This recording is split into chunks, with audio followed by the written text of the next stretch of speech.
Let's shift our attention to internal politics now. And the suspended national chairman of the New Patriotic Party, Paul Afoko, says he is not certain of victory for the New Patriotic Party in this year's presidential elections because the victory blocks that he was able to build whilst he was in power, or was the chairman of the party, has been dismantled due to his suspension.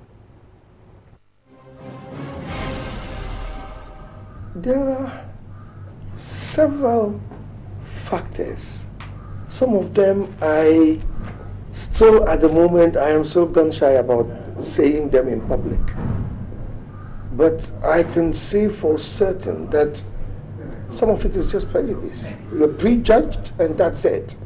Factionalism within the party. I described it several times in party meetings that this is factionalism gone mad. And that's how I see it. The message of reform, I believe, is also another thing they didn't want to hear. Nobody wanted to hear anything about reform. Steady as she goes, let's continue as we are. And I, in talking to the party, stated that I did not see how we could win power without reviewing everything that we've done so far, looking at ourselves, developing a proper strategic game plan, and that would involve some changes. And I think that you know the history of change, even for the English, even for them to get the signing of the Magna Carta. King John took an arrow in the eye in the Battle of Hastings. That's how bad it is. People just resist change. And in resisting change, they go mad about it. All that we need to do is already there. It's staring us in the face. It's staring us in the face.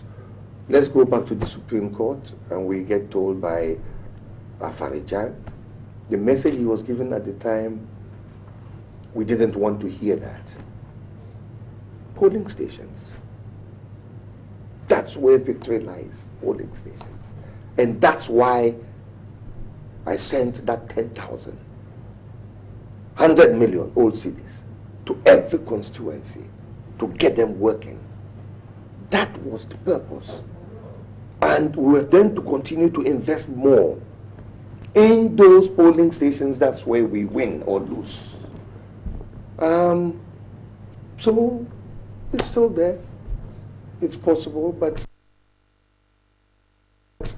for me to say that based on the confidence with which I walked out of that stadium in Tamale, telling everybody that by March, end of the first quarter of 2016, even NDC will hands up and say, it's gone. We don't have it anymore.